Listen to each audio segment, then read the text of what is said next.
কিন্তু যেই ব্যক্তির সম্পৃক্ততা আছে, সে যত বড় নাটের গুরু হোক, যত বড় শক্তিশালী ব্যক্তি হোক, সে যে হোক, মেম্বার না চেয়ারম্যান, যার সম্পৃক্ততা আছে, সে যে হোক, তার বিচার করতে হবে, তাকে গ্রেপ্তার করতে হবে, তাকে আইনের আদালতে আনতে হবে।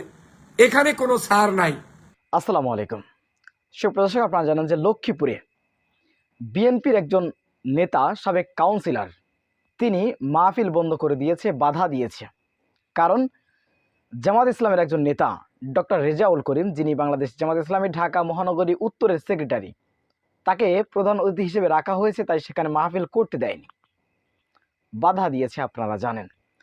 এ বিষয় নিয়ে বিস্তারিত কথা বলেছেন বিএনপি নেতা ডক্টর ফয়জুল হক, এবং ডক্টর ফয়জুল হক বলেছেন যে বাধা দিয়েছে, যে হোক না কেন, সেখানে বিএনপির একজন নেতা বাধা দিয়েছে।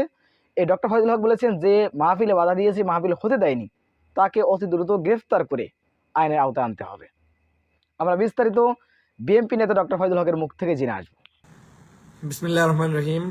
প্রিয় দেশবাসী, আসসালামু আলাইকুম ওয়া রাহমাতুল্লাহি ওয়া বারাকাতুহু। আপনারা নিশ্চয়ই অবগত হয়েছেন যে বাংলাদেশের একটি অঞ্চলে, লক্ষ্মীপুরে, মাহফিলকে কেন্দ্র করে বেশ কিছু বিতর্কের জন্ম হয়েছে। আমি এই বিষয়টাতে কিছু কথা বলতে চাই। প্রথম বক্তব্য হচ্ছে, বাংলাদেশের যে কোনো ধর্মবিশ্বাসী মানুষের যে কোনো ধরনের ধর্মীয় অ্যাক্টিভিটিস, এটা তাদেরকে করতে দিতে হবে, করতে থাকতে হবে, এবং এটা আমাদের ঐতিহ্য। সেটা হোক আপনার মতের বিরুদ্ধ, কিন্তু লোকটা ধর্মীয় কার্যক্রম করবে, সেটার মুক্ত স্বাধীনতায় আমি বিশ্বাস করি। আমি সবসময় বলি যে বাংলাদেশে হিন্দু হোক, বৌদ্ধ হোক, খ্রিস্টান হোক, তার যে কোনো ধর্মীয় অনুশাসন তিনি স্বাধীন মতো পালন করবেন, তবে সেখানে কোনো ষড়যন্ত্র করবে না। যেমনটা চট্টগ্রামে কিছু সনাতনী ধর্মের মানুষদেরকে আওয়ামী লীগ উদ্বুদ্ধ করে অপকৌশল করেছে, সেটা করা যাবে না। কিন্তু যতক্ষণ পর্যন্ত সেটা ইবাদতের অংশ হবে বা তার ধর্মীয় দৃষ্টিতে ভালো হবে, সেটা করতে দিতে হবে। আমি সারসংক্ষেপে যদি বলি, বাংলাদেশে মাদ্রাসা, মসজিদ, এরপরে ইসলামিক অ্যাক্টিভিটিস, মাহফিল, এইগুলো কিন্তু পরিচালিত হয় বিভিন্ন সেক্টরের মানুষের মধ্য দিয়ে। একই দল এগুলো পরিচালনা করে না। অনেক আলেম আছে, অনেক ইসলামপন্থী মানুষ আছে যারা আপনার আদর্শের ধারে কাছেও নাই, কিন্তু সে একটা মসজিদের ইমাম, একটা মসজিদের খতিব, একটা মাদ্রাসা চালায়। তার পূর্ণাঙ্গ স্বাধীনতা দিতে হবে। এমনকি বাংলাদেশে গত কয়েকদিন আগে আপনারা দেখেছিলেন যে যখন সরকার পতন হলো, কিছু কিছু শিক্ষা প্রতিষ্ঠানে শিক্ষক পরিবর্তন, ইমামের বিভিন্ন জায়গা থেকে পদত্যাগ, এরকম বহু ধরনের ঘটনা টুকটাক হয়েছে। তখনও আমি ওই বাতাসের সাথে গা ভাসিয়ে দেইনি। আমি বলেছি, মাহফিল, মসজিদ, কারি সাহেব, ইমাম সাহেব, মুয়াজ্জিন সাহেব, এদের কাজ স্বাধীনভাবে করতে দিতে হবে। এটা কোনো মতাদর্শ ভিত্তিক হোক, আপনার পছন্দের হোক কিংবা না হোক। কারণ ওইটা যদি আপনি করেন, তাহলে আপনার মধ্যে আর যাদের সমালোচনা দীর্ঘদিন করেছি তার মধ্যে পার্থক্য কোথায়? পার্থক্য হতে হবে এটাই যে আমার ধর্মীয় অনুশাসন স্বাধীনভাবে আমার দেশের যে কোনো পন্থী মানুষ সে পালন করে। বাংলাদেশের ম্যাক্সিমাম জায়গায় যারা ধর্মীয় অনুশাসন বা প্রতিষ্ঠান চালায়, এরা সবচাইতে সংখ্যায় অধিক্য মানুষ হচ্ছে কোনো দলটলই করে না। কেউ পীর সাহেবের মুরিদ, কেউ তাবলিগ জামাতের সাথে সম্পৃক্ত, কেউ কওমি আলেম কিন্তু রাজনীতি সচেতন অতটা না। এভাবে করে বিভিন্ন জায়গায় মানুষ রয়েছে। তাহলে কি ওই মানুষগুলো রাজনীতি না করার কারণে মাহফিল করবে না, ইমামতি করবে না, মুয়াজ্জিনগিরি করবে না? সব তাকে করার স্বাধীনতা দেওয়ার নাম হচ্ছে আপনার মুক্ত স্বাধীনতা, মুক্ত চিন্তা। আজকের লক্ষ্মীপুরের ঘটনাটা আমি যতটুকু বুঝতে পেরেছি যে কোনো ধরনের একটা সমস্যা সেখানে হয়েছে, কিন্তু যাকে উদ্দেশ্য করে সেখানে নাম প্রচার করা হয়েছে, তিনি ইতিমধ্যে ফেসবুকে স্ট্যাটাস দিয়ে জানিয়ে দিয়েছেন এইটার সাথে সম্পৃক্ত তার বিন্দুমাত্র নাই। যেহেতু তার সম্পৃক্ততা নাই, আমি তার বিষয় উল্লেখ করে এখানে আলোচনা করে অনাহূত তার বিতর্কিত জায়গায় যেতে চাই না। কিন্তু যেই ব্যক্তির সম্পৃক্ততা আছে, সে যত বড় নাটের গুরু হোক, যত বড় শক্তিশালী ব্যক্তি হোক, সে যে হোক, মেম্বার না চেয়ারম্যান, যার সম্পৃক্ততা আছে, সে যে হোক, তার বিচার করতে হবে, তাকে গ্রেপ্তার করতে হবে, তাকে আইনের আদালতে আনতে হবে। এখানে কোনো ছাড় নাই। বাংলাদেশে ইসলামী অ্যাক্টিভিটিস কোনো দল ভিত্তিক চলতে পারবে না। এটা সব দল স্বাধীনভাবে চালাবে।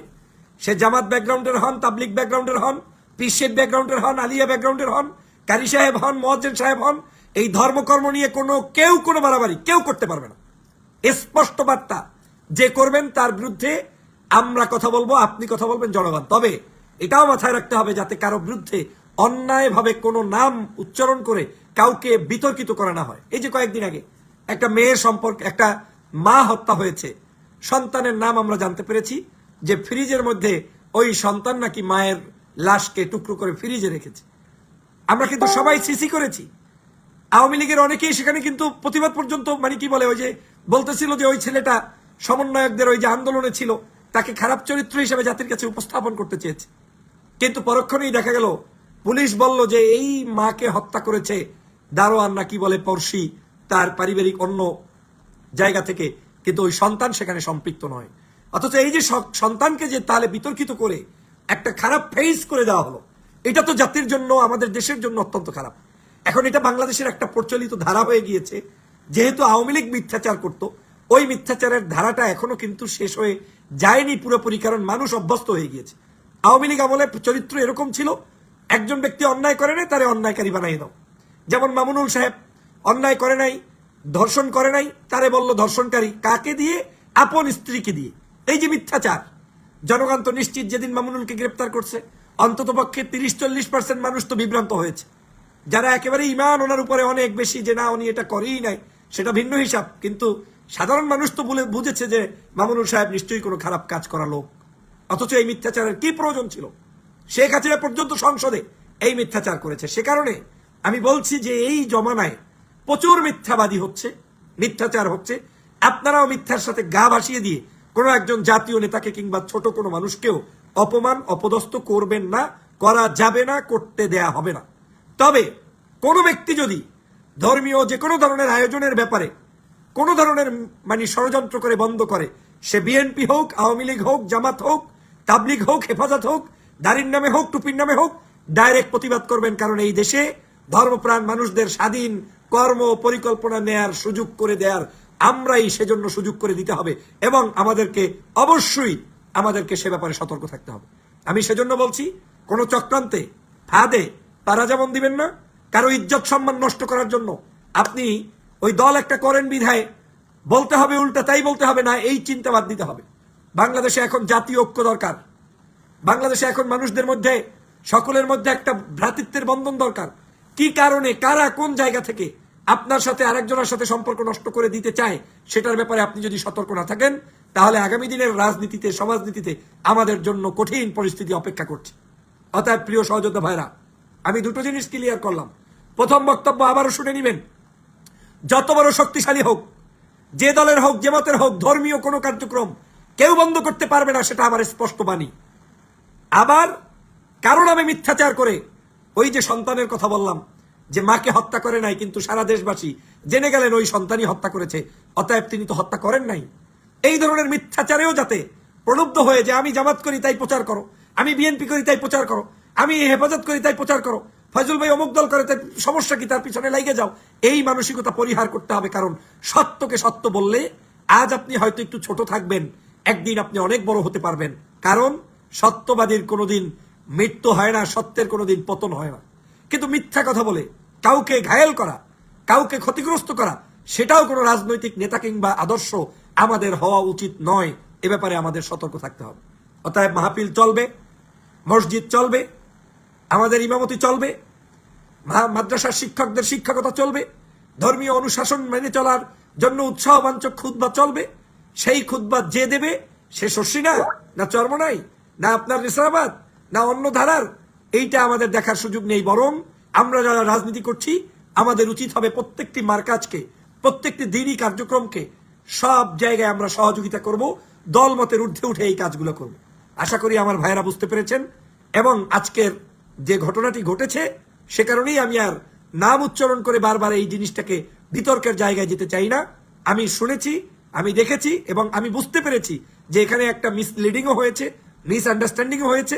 আবার আমি এটাও বুঝতে পেরেছি কেউ না কেউ ছোট মোটো জায়গা থেকে এই ধরনের ষড়যন্ত্র হয়তো করতে চেয়ে মনে করেছে যে কি জানি একটা লাভবান হবে, কিন্তু আলটিমেটলি এটার দিয়ে কোনো লাভবান হওয়ার সুযোগ নেই। আসুন আমরা এই ধর্মীয় উৎসবগুলো, মাহফিলগুলো দল মতের ঊর্ধ্বে উঠে সবাই মিলে ঐক্যবদ্ধভাবে পালন করি। পাশাপাশি কারো বিরুদ্ধে মিথ্যাচার করা থেকেও আমরা বিরত থাকি। আমরা সবাইকে মিলে ঐক্যবদ্ধভাবে সোনার বাংলাদেশ গঠন করি।